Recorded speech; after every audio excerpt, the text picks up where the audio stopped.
Are you having issues with your ZF-8 speed transmission in your C7 Audi?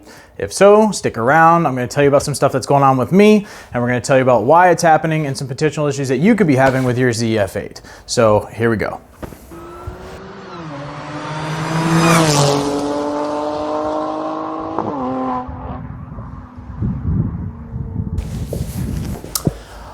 All right, Cameron, Audi C7 owners, as always, guys, welcome back to the channel. Thank you for tuning in for another video. Unfortunately, this is not a happy video. I have had some issues with my ZF-8 speed. If you've been in the community a while and you've been driving a C7 with this transmission, then you know that overall the general consensus is that the ZF-8 speed is bulletproof. It's extremely reliable. And that's pretty much the case, but they're not impervious, okay? So the first thing, let's talk about your fluid. Your dealer is going to tell you that the fluid in your ZF-8 speed is lifetime. Maybe so if your car is stock and you drive normally. ZF, on the other hand, says change it every about 75,000 miles, and that's just on a stock car. If you have a modified vehicle and you drive it spiritedly, I would suggest changing it every 30,000 miles, definitely no later than every 40,000 miles. I even know people who do a full service every 30,000 miles, which that's not only the fluid, that's also taking the pan down, replacing the gasket, and also replacing your trans filter, which is relatively easy to do.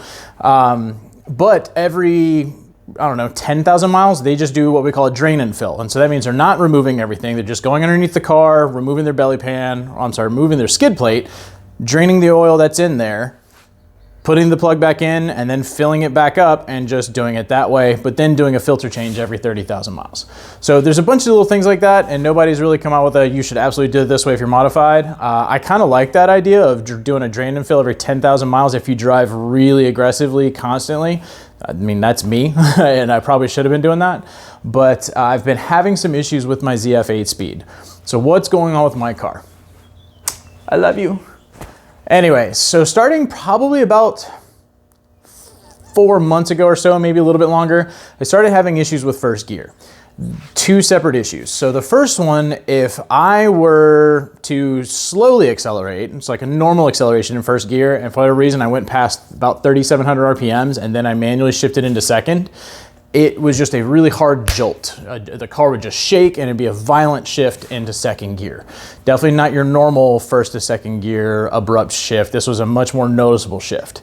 Conversely, if I was decelerating and I was manually rev matching, and so I would rev match above 4,000 RPMs from second to first and let it come down, it wouldn't do a fast rev match and then deceleration as like normal. What it would do is it felt like it was slipping the clutch, so a very slow rev match, but at the same time it felt as if someone was pushing the car from behind. And that scared the hell out of me the first time it happened. I'm hitting my brakes, the car's trying to accelerate, and then it would finally match and decelerate.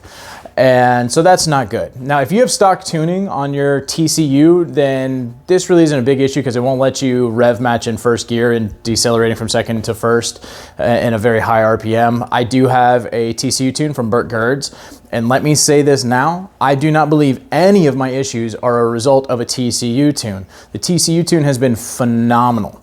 I believe all my results and issues that I'm having are driver induced. I would take the full blame and responsibility for this because I drive aggressively and I love the sound of my car. I love the exhaust when I rev match into a higher RPM and let it hang back down.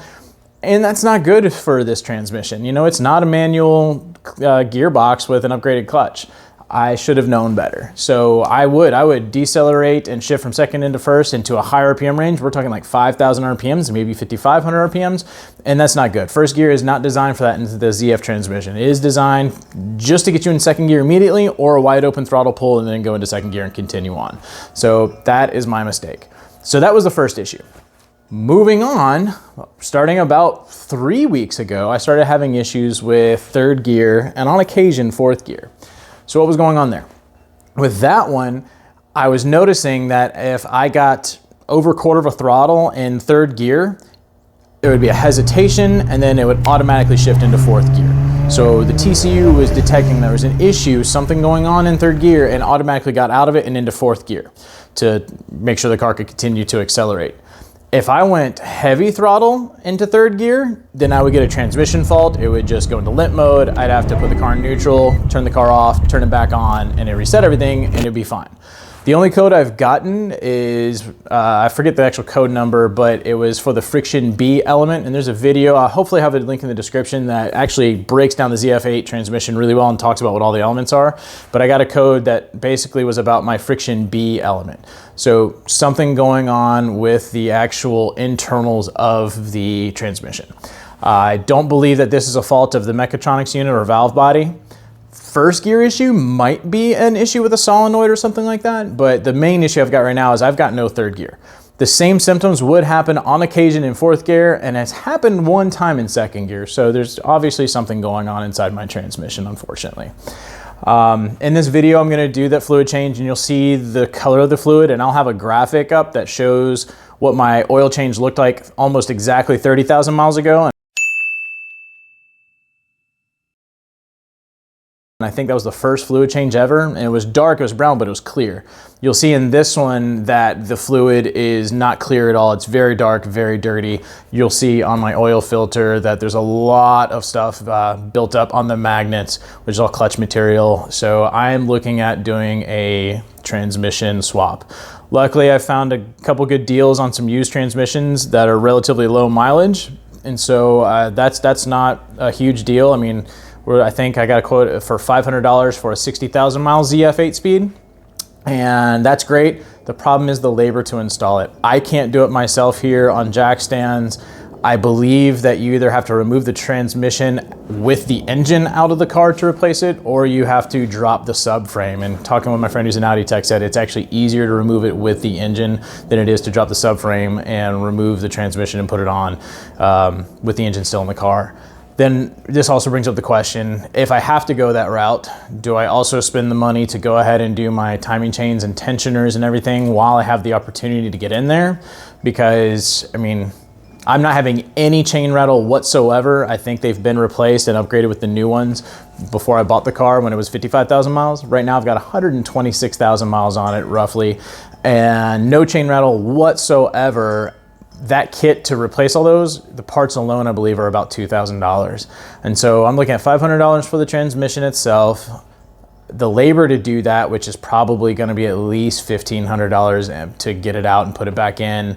And then if I decide to do all the timing chain components, that's another $2,000. So we're looking at a $4,000 job here, potentially, maybe more, and I'm not prepared for that. So more than likely what I'll do if I have to swap the transmission is only do that. I might have the person who does that work just update all the seals for my timing chain covers, because I think I am leaking a little bit of oil from those. So since I don't have any rattle, I'll probably just reseal everything, put it back together, and get it back in the car. It's good for daily driving, but I can't give it hardly any power at all, and it's really depressing. So we're gonna dive into this video real fast and show you what I found when I removed my oil and did this change. After I did the fluid change, there was absolutely no difference. It's still doing the same thing. So unfortunately, that's my prognosis right now. So moral of the story, don't abuse your ZF transmission. Don't let it hang in high RPMs very often. Don't do crazy high RPM rev matching and deceleration very often. The other thing that I do is I keep my car basically in manual mode 100% of the time. I don't ever drive with it in D or S. And that might be contributing to it as well, because that's a little bit more stress on the transmission. So those are some habits that I'm gonna be changing as well. If you guys have any questions or comments about what I'm doing, or if you're experiencing the same thing and you found out some information, then leave it in the comments below. I would love to hear what you've gone through with your ZF transmission.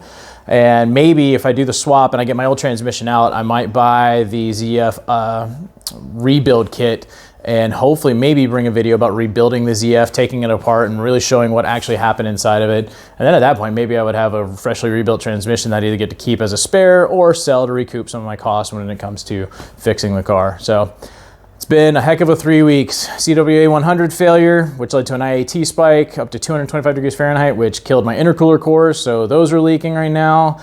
Then my exhaust, you'll see a video on that. My Send exhaust, the mid muffler is completely shot, so I removed that. I put the OEM exhaust back on. Hopefully we'll be replacing the OEM mufflers with the Valvetronic mufflers. And then now my trans is screwed. So man, when it rains, it pours, can't get a break. But as always, guys, thank you for tuning into the video. Let's get on with what I found. Today's video is sponsored by Liqui-Moly. Shout out to Ken, my North Carolina Liqui-Moly rep, and thank you so much for hooking up the channel with some ATF Top Tech 1800. Heard really good things about this, running in the ZF transmissions. They've been running this stuff in DSG transmissions, and people have loved it. It's significantly cheaper than your ZF Lifeguard, your OEM options, and things like that. So shout out to Liqui-Moly, shout out to Ken. Thank you guys so much. Can't wait to get it in there. Okay, so here's the pan. Just got it out.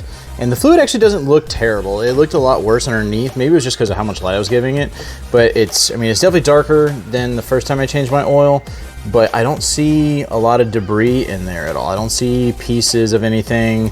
It just looks dirty. So I don't know. I'm not exactly sure what this means. Give me a second and I will pull out the actual filter and we'll check the magnets on the filter and see what we got there, because that might be what tells us what's going on. Okay, here is the actual oil filter. Now, just full disclosure, this fell into the pan, like into my, into my drainage pan.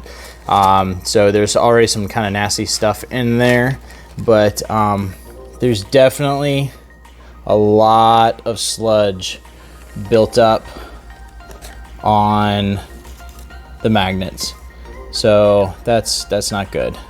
I don't know if this is meaning I'm gonna need a replacement of some kind or what, but that is a good amount of sludge, and I'm feeling some, I don't want to say significantly large parts, but no, maybe that was just an edge of something. I don't know. It's not good either way. It's definitely, you can see the magnets pulling. Hold on, let me get a better thing. You can see when I move this around and I get it on my finger, you see the magnets pulling that stuff.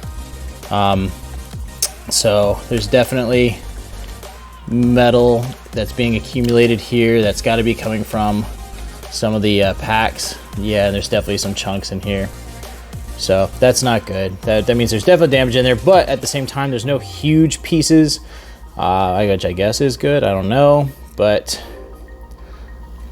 either way, not great. Let's see what happens when we do this fluid change. I'm not feeling good. I'm thinking that I'm going to be looking at a transmission replacement sometime in the future.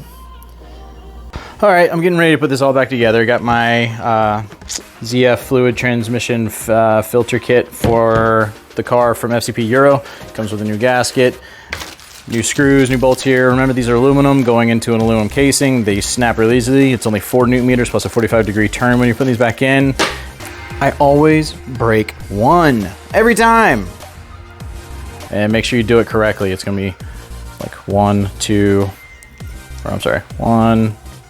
3, 4, 5, 6, 7, 8, blah, blah, blah, blah, blah, all the way around. Look at the DIY video, I got a graphic on there. But I'm gonna pop this in, get this all back together, fill it up with fluid. I'll drive it around and we'll see what happens. I'm hoping that it helps a little bit, but I don't expect a major change just because of the amount of stuff that was on the magnets of the last filter. That tells me that this transmission's likely shot in terms of being able to give it full power. You know, maybe I'll be surprised, but I don't know. That seemed like a lot of stuff. So anybody who knows these cars better than I do, let me know what you think about that. But it's good for daily driving. I just can't give it full gas, especially in third gear. Third gear is just pretty much out of the question. Not looking forward to having to swap this transmission out or paying to have someone do that for me. That's not gonna be cool. But anyways, we need to get this back together. Driving around, I'll let you know if there's any difference at all. The valve body looked really good, and, you know, the actual mechatronics unit and whatnot. Everything underneath looked really clean, looked very good. No damage to that visible from the outside. So yeah, I'm gonna get this put back together and I'll let you guys know what happens after I drive around a little bit.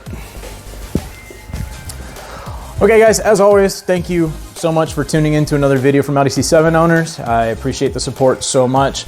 Waiting on Jose from Work Racing to fab up some parts so we can move ahead with our PCV relocation DIY video. That's still gonna happen. It's just, he's an extremely busy guy, as most of you know, and I don't like to rush him at all, but he told me he'd be working on those parts this week. So keep an eye out for that, and yeah, I'll see you on the next video.